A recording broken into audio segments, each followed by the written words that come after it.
Well, hey everyone, welcome back to the CrossWinds Church More Than Sunday podcast. This is Chris Coley. I'm the senior pastor here at CrossWinds, and excited you're joining us today. We have another making of podcast we're going to do right now, where I'm going to be interviewing Seafus and then Hunter Van Dam. Seafus is a freelance musician who you saw sing the band opener "Feel Good" for our Easter service, and Hunter is our music director. And we're going to talk to both of them about how in the world this thing got made. So enjoy this.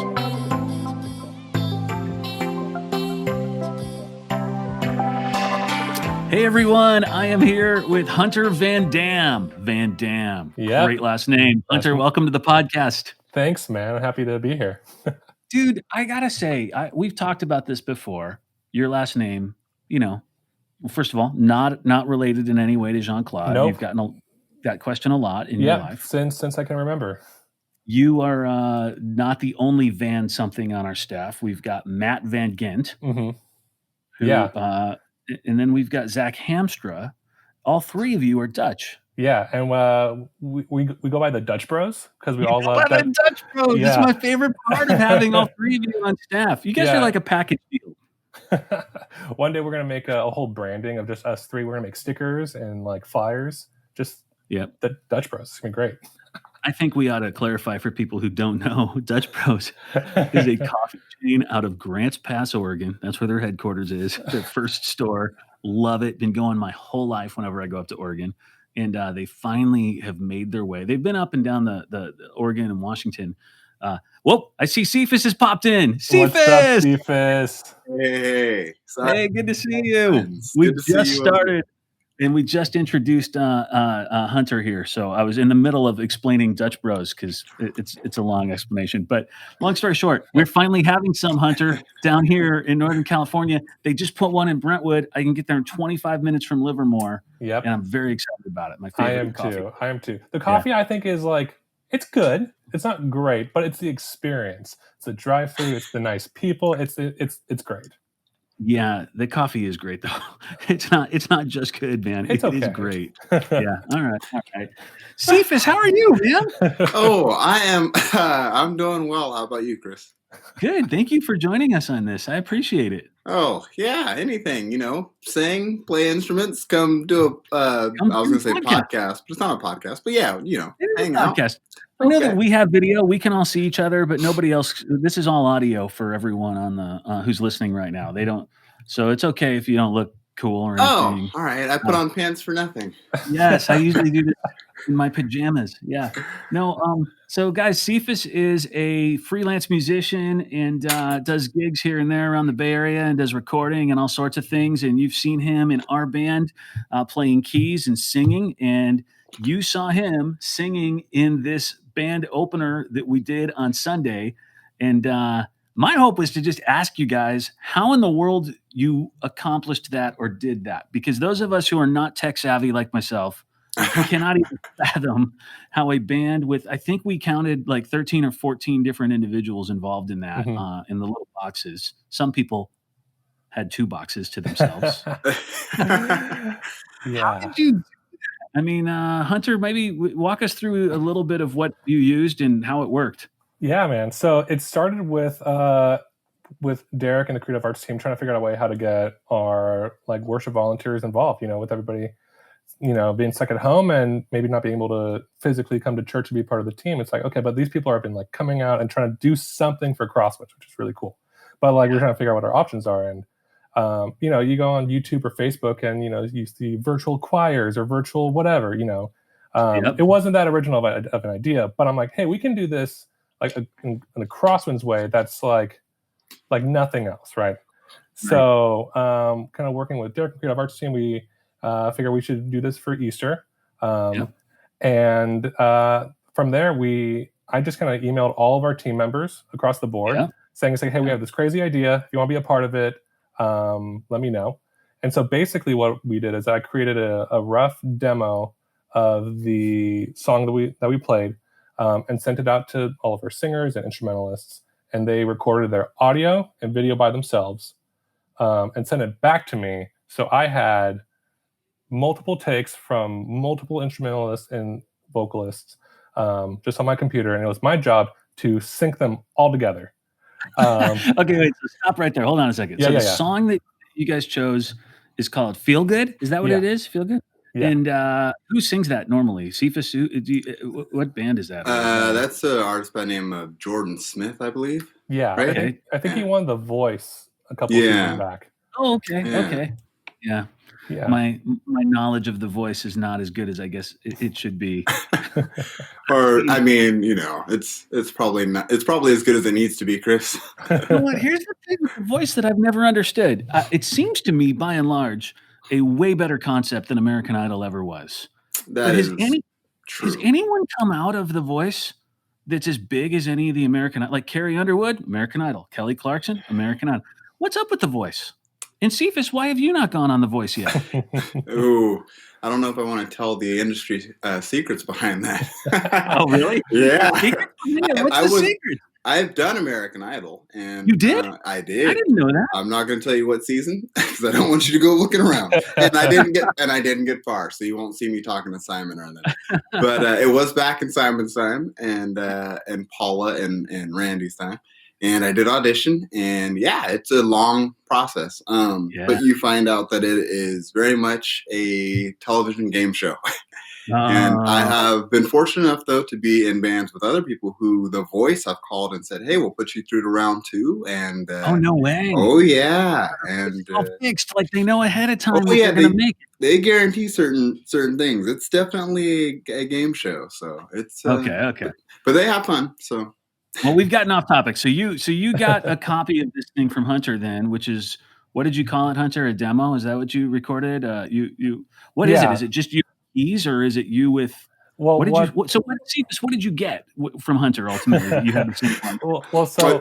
We'll let Hunter answer what I got, because I got maybe something different than what everyone else got. Okay. Well, what I initially sent out to Seafus and the rest of the team was just like MP3 of like the original song with a like click track, which is just a metronome in the background and kind of a guided vocal track to help people know when the verse and the chorus is. And I work with Seafus going back and forth to figure out which key is like the best for his voice, because Jordan Smith has a very unique voice and Seafus has a very unique voice too. So we had to try to figure out what the best fit was. So right. That's kind of what everybody had to start off with. So nobody is playing along to each other in real life. They're correct. all playing along to your track, the same one track. They all got the same one. Mm-hmm. Seafus, you're singing along to whatever thing that Hunter threw together. Unfortunately, I had to sing along with Jordan Smith. Oh, you did? Which is not the most ideal situation when you're trying to record vocals, I must admit. Right. But, you work with what you get, and you make the best of it, and well, it's a fun process. Clearly, you made the best out of it, because, man, it sounded great. When all said and done, man. I'm glad everybody enjoyed it. Andrea and I were talking on the podcast yesterday about just the stuff that we loved about the Easter service, and that's not what the podcast was about, but we spent time talking about it. And we loved that it was you singing, because we don't often get a chance to get you up there to do it because you're so busy, man. Yeah, I do spend a lot of time either in the studio or on other projects with other people doing lots of other things. So yeah, it's hard for me to get up there and sing sometimes. Yeah, getting up there and playing is a little different for me, because number one, I've been playing a lot longer than I've been singing, but I also get to cheat and have all the information at my fingertips. Oh, right. Yeah, maybe it takes a little less practice, for sure. Yeah. That's good. So Hunter, everybody sings or plays, and then they send you. Now, how about cameras? Does everybody just record it with their iPhone, or how did it work? What did you use to record? No, that's exactly it. I just I suggested people just record on their iPhones, because we wanted to make it seem authentic and like people actually at home, and everybody has an iPhone or a smartphone or whatnot. So it was literally just people in their living rooms, or I think one of our singers was in her garage, because like she has kids running around, so that was the only quiet place in her house to go. People just record on their phones and use their headphones and their microphones on their Apple headphones or whatnot. It was all kind of very DIY. Yeah. Seafus, how did you decide the angle you were going to use? Well, It was a very good thought out process. I called my people up in Hollywood and said, what is the best way to set up my Samsung? Where were you? And Where did you? Right now, I feel like I'm looking at you in a recording studio. I am in my home studio actually at the moment, where I do cut most of the music I do and do some of the other projects that I do, because it all takes place mainly in my studio if I'm working from home. But yeah, no, I was also in my home studio when I shot the part that you saw, just in a different location in the room. Yeah. So Hunter, you get all of this stuff. You have to piece it together. How is that? I mean, that's 14 different tracks, or what is it? Yeah, I mean, more than that, because I for some reason asked people to take multiple takes just so we had options. So even though we had 2 guitarists, in the video, we probably had like 6, 7, 8 guitar audio tracks to manage. Goodness. So that was fun. So what I did is that I kind of put all the pieces together and kind of synced it all up, so everybody starts at the same time. But then at that point, I sent it over to the project to our main audio engineer at church, Scott McGill, because that dude's a pro. So how good the audio sounds, that's 100% him. He spent 2 days mixing it and choosing what to bring out in the mix. And I don't know what he did, but that was all that guy. Yeah. Just so everybody knows, normally Scott is mixing the sound in our room in the house, the auditorium on Sunday. If you think the videos sound any good now, the live worship experience, as you're watching it on your TV or your computer or your smartphone from our weekend services we're recording, it's because Scott is mixing now just to video instead of for the house. For the auditorium, and is able to dedicate all of his effort toward that. And that's why it's sounding as good as it is right now. Once we get back to live services, our video recordings won't sound nearly as good anymore. Right? We set the bar so high now, though. We can't go back. I know, yeah, you can't go back. You got to stay going forward. Yeah. So how many hours did you say you put into this whole thing, Hunter? This is a lot of hours, man. It sounds like... Well, it was, I wasn't able to get all of everybody's recorded pieces until, I think Wednesday night of this past week. So I spent 12 hours on Thursday and 13 hours on Friday. So 25 hours once you got everybody's tracks, it sounds like. Yeah. Not including whatever you did on the front end of that to get it all set up, find musicians, get it all. So I was going to ask if we could do this every week. Well, I like the ambition, but but this is a project that honestly, it didn't feel like I was working for 2 days straight. I mean, it was so much fun, and I'm a music tech junkie, so I try to when I get to hang out with Seafus or when I get to hang out with Scott, I just ask as many questions as I can, because all my background's on the instrumental playing side, the performance side of things, but never on the tech end. So I'm just trying to figure out as much as I can. And honestly, this project was just so much fun to put together. That's good, cool, man. Now, Seafus, final question for you. Sure. Are you, when you're the recording we're watching, are you lip syncing to the track you already recorded, or are you singing live on that as you're recording it? I'm very confused as to how you would do that. I feel like you're not supposed to know. Oh, come on. Industry secret. Part of the magic there, Chris. No, thankfully, in the world of recording technology, you definitely sing a track, and then unfortunately, you then have to learn to lip sync in video time to the pre-recorded audio, which is also not easy to do, especially when you have 2 people singing the song back to you at the same time. Thanks, Hunter. I'm sure. Hey, listen, right. I did my best. There wasn't an instrumental demo version of it. We did what we could, man. Yeah. In a perfect world, I would have just me singing back in my ear. But yeah, no, I sang first, and then I had to go back like everybody else. Well, not like everybody else. Unlike everybody else, and sing for the camera.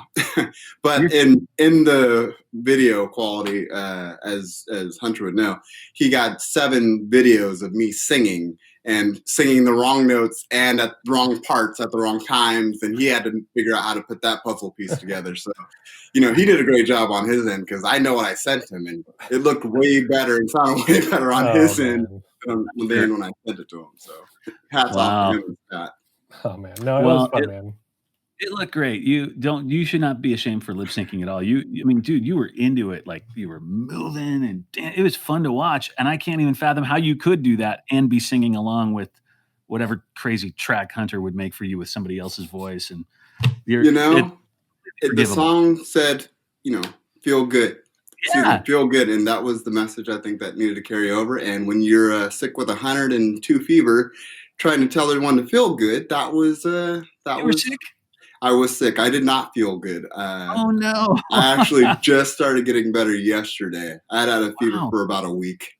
Like, is this coronavirus related? Do you think? I did have a phone doctor interview over the phone, but no, I don't have coronavirus. I have a compromised immune system that causes other problems every once in a while, and this one was pretty bad, actually, probably worse than some other ones that I've had. But yeah, so I had high fever for about a week, and I was in the video sweating and trying to dab off in between and going for the perfect video. And but no, it was good. It was fun. You could not tell at all that you were sick. 1, 2, thank you for doing this, even though you were sick. And both of you guys, we're so grateful. I mean, for us as a church to right now be in this time where it feels like we can't. It doesn't just feel like we can't gather together. And to try to put services on each week where hopefully people get the feeling that they're still here and experiencing what it is to be at CrossWinds. It's such a big deal, and that you would sacrifice your own sense of feeling good to sing a song about somebody else feeling good. That's a thing we're really grateful for, Seafus. And Hunter, thank you for all the hours you put into it. It was awesome, you guys, and it'll be a fun memory we have for a long time of what this Easter was like. So appreciate it. Yeah, of course. I had so much fun doing it, and happy to be on this podcast. Yeah, likewise. It was a fun project, and sometimes when you don't feel good, you just need to sing about feeling good. There you go. You're absolutely right. All right, guys. Thanks. Take care. All right, thanks, Chris. All right, you too.